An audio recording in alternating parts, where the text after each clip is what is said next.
Soumou de Brendé, ne te panique pas. Je suis venu te voir étant qu'un leader Congo pour te présenter le programme officiel de mes obsèques. Parce que personne n'en parle. Mais le programme est prévu ce samedi 2 mars. Samedi le 2 mars. C'est samedi 2 mars à 7h juste, mise en place. 7h30, dépôt des herbes de fleurs, patati patata, et 9h, levée du corps à l'hôpital du Cinquantenaire.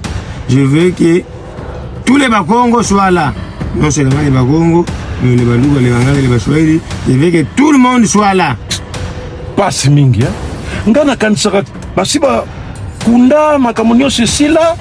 Moni Bakongo ndenge tozalaka. Maboko makasi balinko kabate. Massoum de Brendé, t'inquiète pas, moi je suis un homme très spirituel.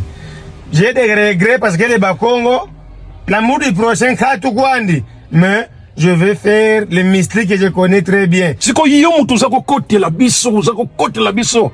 Ozako banga te, ozako batala mukongo boye boye boye. Maintenant ozo kende. C'est otiki biso na maboko nani. C'est pourquoi, étant qu'un leader Congo, tu dois faire quelque chose. Sinon je fais la guerre. Fatou Beto, le neveu de Bakongo, m'a promis, il va me décorer. Je vais lui voir aussi à la morgue. André Wameso, le porte-parole de Bakongo, ils doivent aussi être là. Sinon.